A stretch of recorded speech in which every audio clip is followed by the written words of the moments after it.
Well, Erin, when I look at the century that we're in today, and the enormous opportunity and challenge that's ahead of the world to feed 9.8 billion people by 2050, I recognize that this is a century for agriculture. And when I look at that opportunity as a century of agriculture, that really means that it's a century for Canada.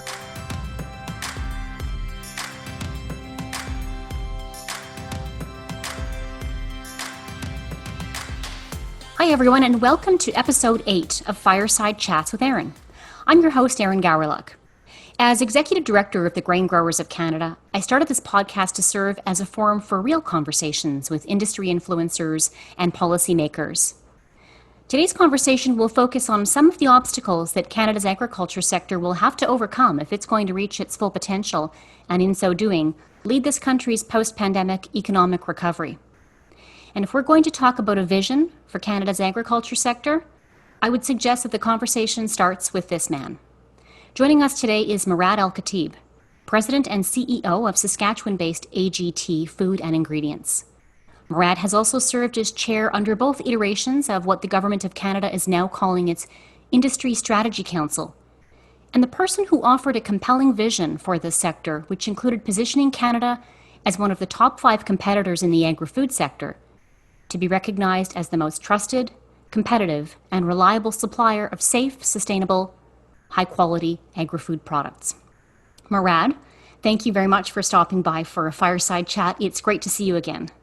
Yeah, thanks for having me. You spoke to a group of industry leaders a few weeks ago, and it was that conversation, it was that presentation that inspired the invitation to have you join us here for a fireside chat. It's that time of year here in the nation's capital when we're thinking a bit about our sector's priorities and how we want to position those priorities and how we want to be engaging our government partners on trying to advance some of those important policy files. We're thinking about also how some of those priorities fit into a broader vision for Canada's agriculture sector. And so that's why I thought it was an important time to have you come and speak to our members across the country. In preparation for our conversation today, I spoke to our grain grower members about you and your work.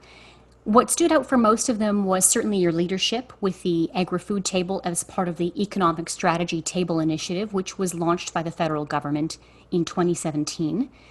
You are now only one of 2 chairs, I believe, to have been invited back for phase 2, and you have agreed again now to serve as chair of the AgriFood Table under what they're now calling the Industry Strategy Council. I get the impression that you are a busy man, not in need of additional side projects, so what I'd like to know is why this work is so important to you that you have decided to come back to the table. Well, Erin, when I look at the century that we're in today, and the enormous opportunity and challenge that's ahead of the world to feed 9.8 billion people by 2050, I recognize that this is a century for agriculture. And when I look at that opportunity as a century of agriculture, that really means that it's a century for Canada. And, an opportunity that, when I look at the opportunity to contribute to public policy work and to contribute, in this case, under the Industry Strategy Council, to the development of what we're kind of calling an industrial policy for this country in the post-COVID, economic environment. Agriculture not only has a prominent role to play, but, there's a leadership role that maybe we haven't seen in this sector since, around 70 or 80 or 90 years ago. So when I look at that, I get excited by the fact that, what I kind of call agriculture 2.0, the next iteration of agriculture in this country, will contribute, hundreds of billions of dollars to the future generations of this country. That's why I'm making the time. I think it's important that we seize it, drive it, and, make sure that not only we're prominent in it, but we're actually front and center in everything the government is going to do. I like how you framed that, and I want to ask you a bit more about leadership, if I may. What you've just said reminds me of a conversation I had with Pierre Patel, who's the CEO of CropLife Canada. He was a guest on our 4th episode of Fireside Chats with Erin, where he talked about this concept of owning the podium, and it's a term that many of us are familiar with from the 2010 Olympics, but one that I think provides a useful analogy because it paints a clear picture, I think, of the kind of leadership and, quite frankly, the investment that it's going to take to make all of this happen. And right now, I'm concerned that there may be a shortage of both. So I'm going to invite you to comment on that, because the evidence certainly suggests that the potential is there. You look, for example, at the Advisory Council on Economic Growth and the report that was generated from that work. We call that the Barton Report. The Mhm. work that you led in 2017 and the report that was generated from that work, from the economic strategy tables. And we can also point to the work of the Treasury Board Regulatory Roadmap. All of Mhm. these reports highlight the critical importance of the agriculture sector. And all of them also cite a number of issues that need to be addressed in order to unleash the sector's full potential. But to date, I would argue that we've seen little progress with respect to government action in terms of how to advance some of these recommendations. So I'd like you to comment on that, but also maybe give us a sense of how you think collectively as an industry we need to be working with our government partners to bring the work done by you and your strategy table colleagues to fruition. Well, I think, Erin, what we have to do is look at the deliberate progression of where we are today and, recognize. I mean, the work that Dominic Barton did in the Committee for the Growth of the Economy and the prominence of the agriculture sector within his recommendations, kind of being singled out as the sector where the first bold pilot should be enacted by our government. I can tell you that wasn't an accident. I mean, people, like myself that have been working with Dominic and, having an international person like him recognizing these fundamental intersection points of population growth and the growth in middle incomes in Asia and beyond, was kind of a foundational part of having the ag sector recognized. The strategy table work that was recommended, beyond that, if I look at what has happened, the timing of that was, report the end of 2018, early in 2019, they started to take a look at a few things. And then we really run into an election cycle, which is unfortunate, but it's the engine of government. And when I look at, though, the recommendations, the enactment of some agile regulation and funding for regulatory reform, initiatives was enacted prior to the election. Accelerated capital cost allowance, in manufacturing and processing equipment was enacted prior to that election. These were fundamental recommendations of the ag strategy table. And, I think that, there was some small, nodes of progress that we saw.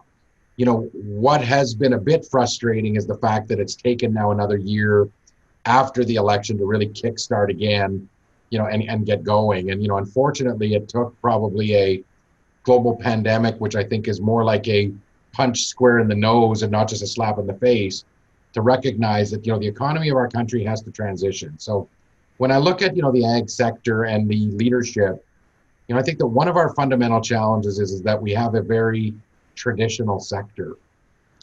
And, we have a number of traditional companies that have, set up, billions of dollars of infrastructure in a bulk grain handling system that is very effective and very required on a go-forward basis.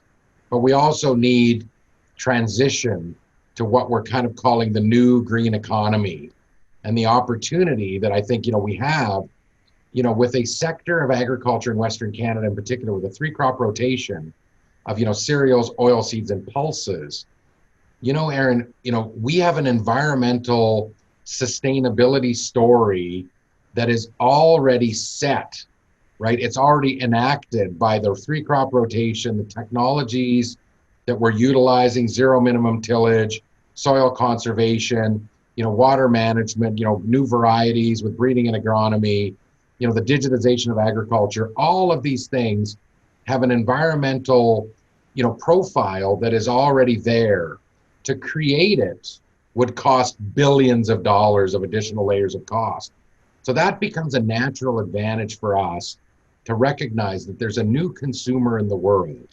And it's mostly that higher income consumer, or one that's growing into a higher income, that has a demand for products that are high quality, high protein, high fiber. There's a market now for traceable product. All of these things are things that we have fundamentally able to deliver in our ag sector that you can't do necessarily on a 1-acre farming, platform like India has or other countries have.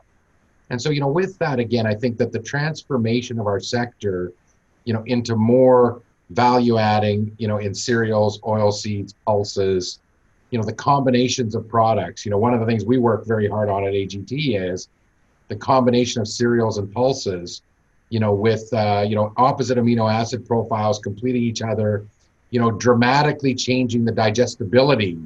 If I take a pulse-based pasta alone, I have a protein digestibility of certain score.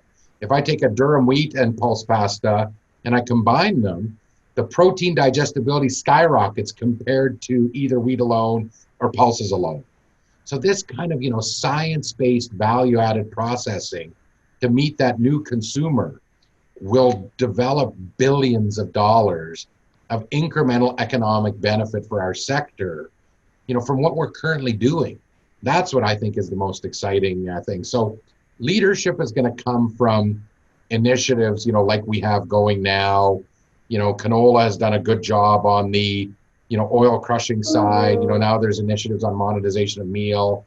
Cereal sector, I think, has been a little bit sleepy, in terms of looking at, new innovative uses. But I think that cereal pulse combination is going to be one of the big Kickstarters that's going to lead to a very material milling opportunity, food ingredient opportunity, and bakery, extruded products, and other products around. So we got all the building blocks where I think we can succeed.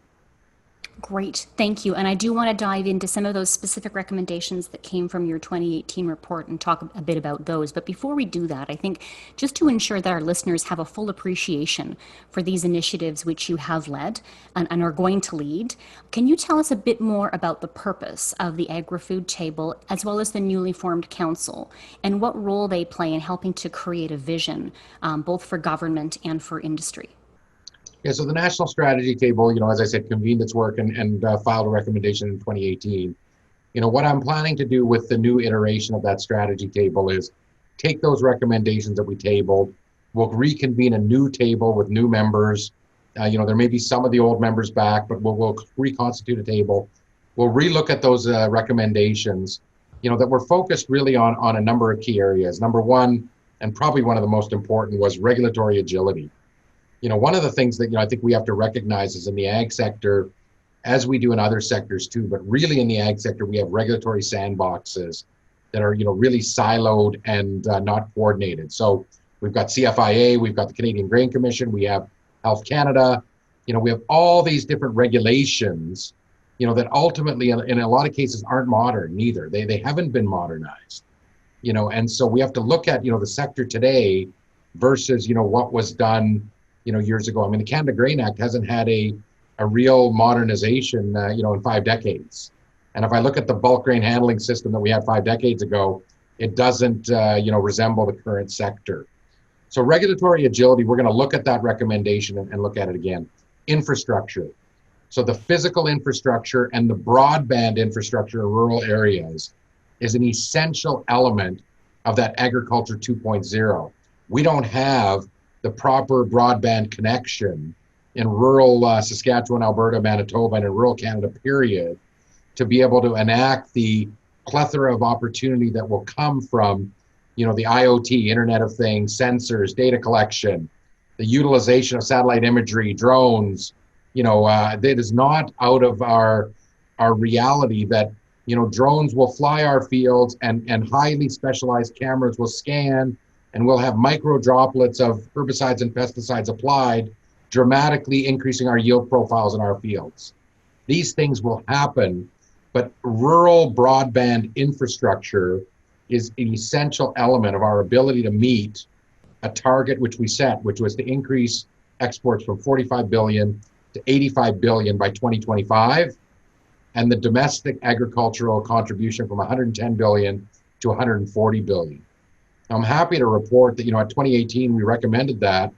We're sitting now in 2019 and around 62 or 63 billion already in exports. So, maybe the 85 billion wasn't even ambitious enough, when I look at the targets. But, those two recommendations, were quite, foundational to what we were recommending. The third was just a skills development. I mean, the ag sector today is not what it used to be. So it's not the family farm. I mean, as you know, some of your members, we have large corporate family farms that are employing multiple people in their IT departments on their farm today. So this is not the family farm as we envision it from, when I grew up in Davidson, Saskatchewan. This is a technology driven, capital intensive, multi-million dollar opportunity. And so skills, and opportunities are really, really key to that. And, Erin, I think back to 2018, speaking at the Ag Convocation at U of S. And, in that class, I still remember, I think it was 56% of the graduates were women. And when I look at that and I looked at the young faces and the interest that I gathered out of that room, it wasn't just to go back to the family farm. It was, IT people, hardcore agribusiness. You had some hardcore ag people, but it was a lot more than that. So we're going to continue that work and validate it because COVID has changed things. The global environment is going to be challenging over the next few years. But fundamentally, our ability to meet that growing middle class consumer demand for agricultural commodities that are safe and reliable, for refined agri products, ingredients, and food products. I believe, again, not a bold recommendation or a view, we will serve a consumer a decade from now that is totally different than the consumer we serve today in the ag sector. And that's a good thing because I don't believe that our ag sector wants to compete on the lowest price per unit of protein or, cereal. I mean, cereals are a great example.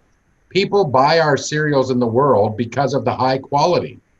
They're buying low quality black sea wheat and they're blending to get their gluten strength in bread, right? Now I want to make sure that we have enough markets that we can market all our crop at the higher price levels, at the quality spec that matters, so that our growers and our processors and our infrastructure providers can earn a return on their investment.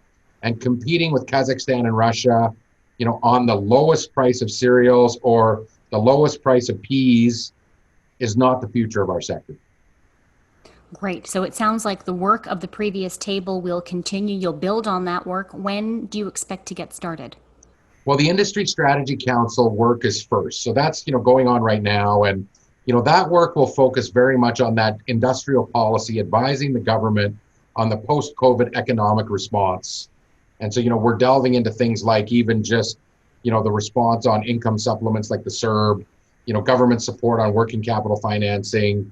I've been advocating, a number of recommendations on, the deployment of the post-COVID economic stimulus infrastructure money to be aimed at trade corridors bottlenecks.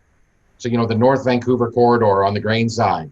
We need to take some of these initiatives and ensure that we don't have what I call a collection of rural and municipal roads to nowhere.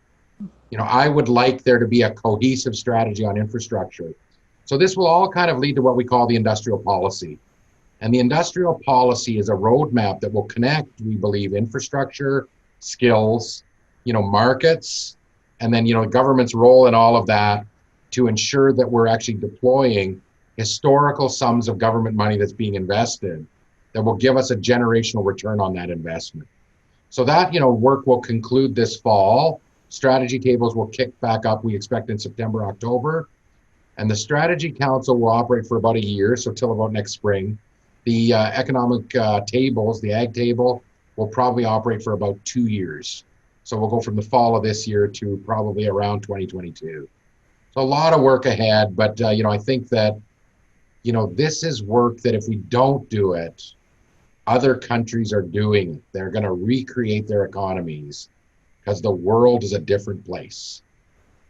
Agreed. I think our members are keen to dive into a couple of the recommendations that resulted from your 2018 report and get your perspective on how things are progressing. One of them in that report recommended fundamental regulatory reforms, including the need, as you said, to modernize Canada's Grain Act. It's been some time. Likely because we still have a system where the majority of grain shipments are double inspected before leaving port for export markets. Describe for me, if you will, how the CGC inspection system impacts the competitiveness of your business. Well, I think that, fundamentally this goes back to that modernization of the Grain Act that I talked about earlier. I mean, I face this as a company, and one of the reasons I've been quite a vocal opponent of the current, regulatory environment. I own short line railways in Saskatchewan and grain handling facilities. I own a port in Thunder Bay, and I'm not able to buy durum in Saskatchewan, put it into my own owned rail car with my own locomotive to my own port in Thunder Bay and send it to my own pasta plant in Turkey without the inspection of the Canadian Grain Commission and all of those costs, even though I'm the buyer, I'm the receiver, I'm the processor of that grain. Our regulatory system does not allow that today.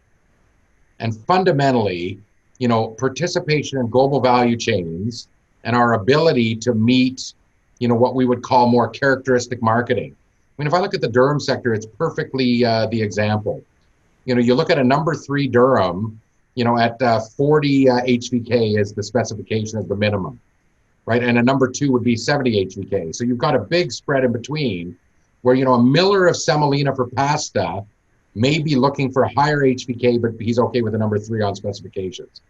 Well, today we want to be able to do specification-based marketing, where we want to be able to do our procurement, our blending, our vessel preparation, and we want to do that basis one inspection. We may choose an independent inspector and not CGC, and we can't do that today. So, those types of regulations have to match, the ability of Canada to market. Now, I'm not, though, suggesting that quality parameters and that it should just be a wide open, wild, wild west. But, gone are the days. The regulatory system, fundamentally was underpinned on a belief that Western Canadian farmers weren't sophisticated enough to deal with this themselves. This was the Canadian Wheat Board. We weren't allowed to market our own grain. So the underpinning of legislation is protection. I think we can do protection in a modern regulatory infrastructure.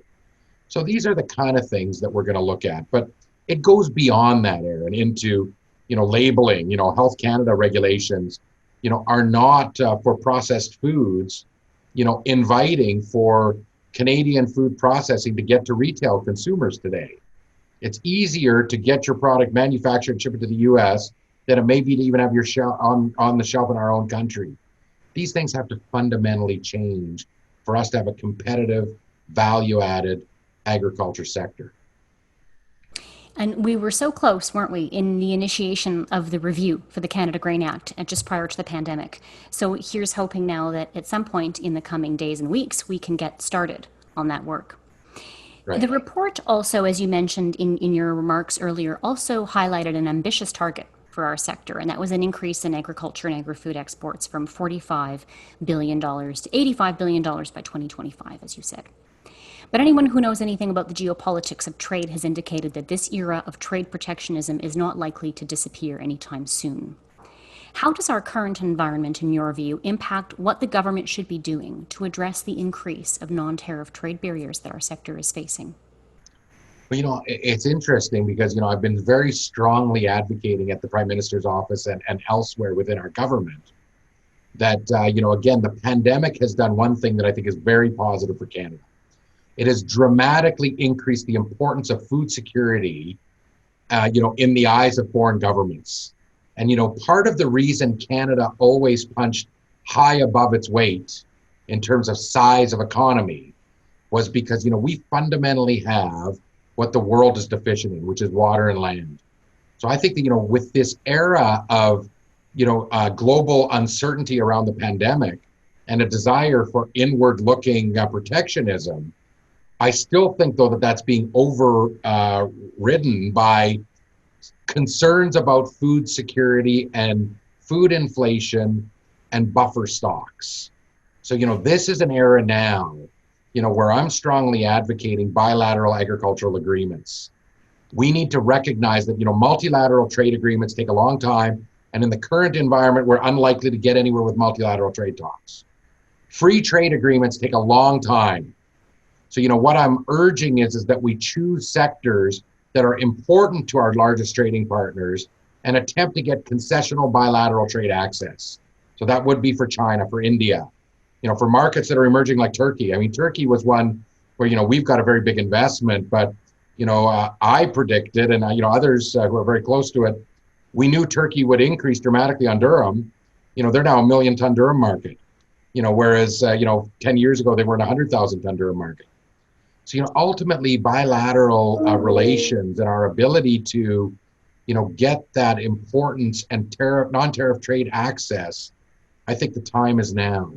Governments are listening, on our side to that. And, I'm quite optimistic that, the trade minister, Minister Eng, she's got a lot of energy. Minister Bibeau, I've been impressed actually. She wants to, really get out there and develop. And, our foreign affairs minister, Minister Champagne, he's a former trade minister. He's got a lot of energy. So, we're encouraging that, the three ministers to choose priorities and move, because governments need our product. Excellent.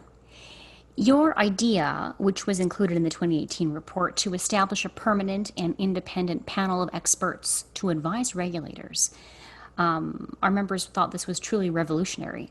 Do you know of such a model that exists elsewhere, and whether or not you think that there is an appetite for this type of operating model here in Canada?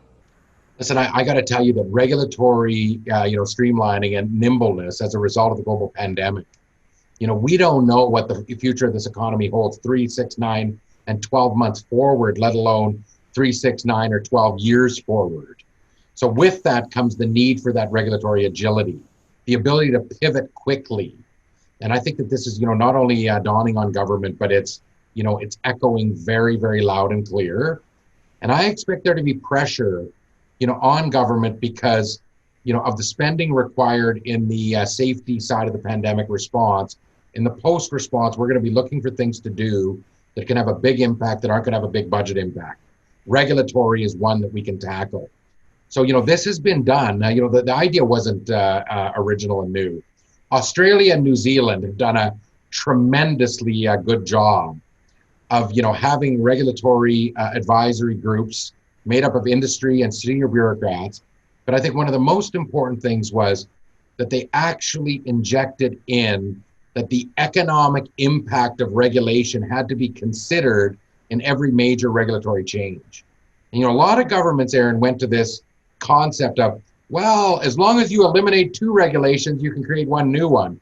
It's an absolutely ludicrous idea, because the 2 that you get rid of could have been nothing regulations, and the 1 that you put in place could have a huge economic impact. So without that economic measuring stick, governments cannot truly have an impact on regulatory change. And so, again, I see the Strategy Council as, absolutely committed to this, and it will flow through to the strategy tables.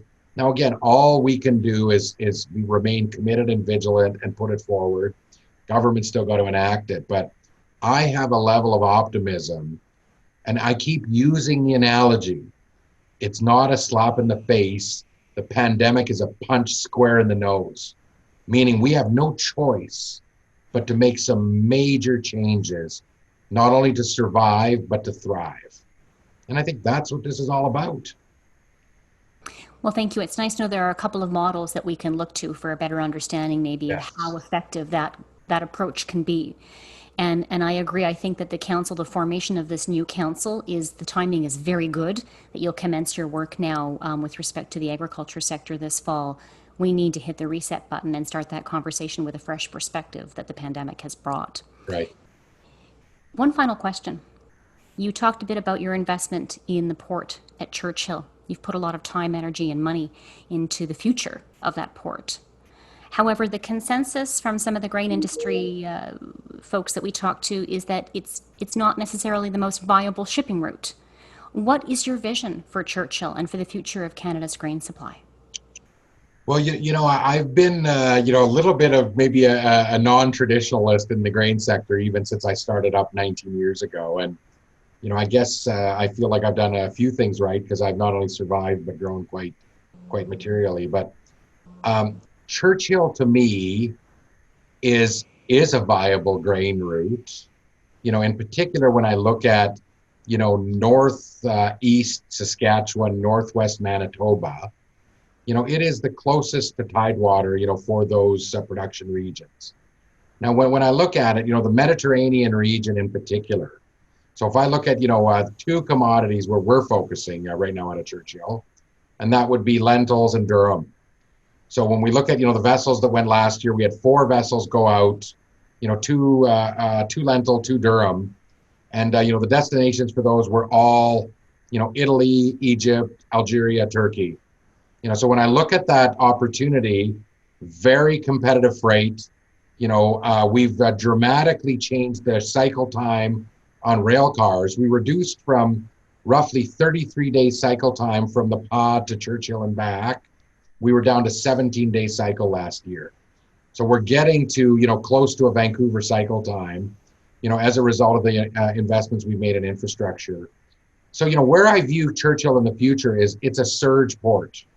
Let's recognize it in the grain sector, and grain farmers will recognize that the constraint at Vancouver and Rupert will come in the months of August, September, and October. That's where we have the constraint every year, where we try and ram through a funnel, the entire grain pipeline going through one little hole in 75 days. Well, in that 75 days, if we can move 300,000 to 400,000 tons out via another corridor that has competitive freight that's really competitive with Vancouver and Rupert, that will have an effect on the grain basis in years of transportation constraints. Just like container and intermodal will have for grain a surge capacity that we believe will fundamentally serve us as we move from 55 million tons average to 72 million tons average on a crop size. We need to increase all ports utilization. So T-Bay, Churchill, Montreal on containers, Rupert on bulk, Vancouver on containers and bulk, all need to be in play. And, that's, I think, a very important thing that we haven't done a good job of as industry is, we focus on where we put our infrastructure, and we expect that there's going to be unlimited capacity, in those corridors during the time where we want to ship. It's not the reality. Railways run on multiple commodities, not just on grain. So we're going to compete with other commodities, and I think that's why Churchill has a role to play as we go forward. And the season's extending. Today, if we look at it, it's about 4 months a year. They say within 20 years, the passage is going to be open to ice year round. So from that perspective, when I look out 2 decades, I see Churchill as a part of the future of shipping natural resources out of Canada, which is why I believe it's a generational nation building project, focused on not only commodities, but Arctic sovereignty, Indigenous participation, and things that are really important for this country. That's a great note on which to end this conversation, which I really enjoyed. But I expect that the conversation continues because there's going to be some level of engagement and consultation as you start phase 2 of your strategy roundtable work with the sector. Yeah, absolutely. We're going to be looking for a lot of input, and grain growers are very important. I mean, it is fundamentally a large acreage, multi-billion-dollar contributor, and that 3-crop rotation, as I mentioned, is fundamentally, as a crop guy, plant-based protein and the plant-based food, meaning cereals, oilseeds, and pulses, I think we got a winner. Thank you, Murad. And thanks everyone for listening to the 8th episode of Fireside Chats with Erin. We will be back in 2 weeks' time with another special guest. In the meantime, if you want to stay up to date with all things GGC, please follow us on Twitter @GrainGrowers or on Instagram @Canada's Grain Growers. Until then.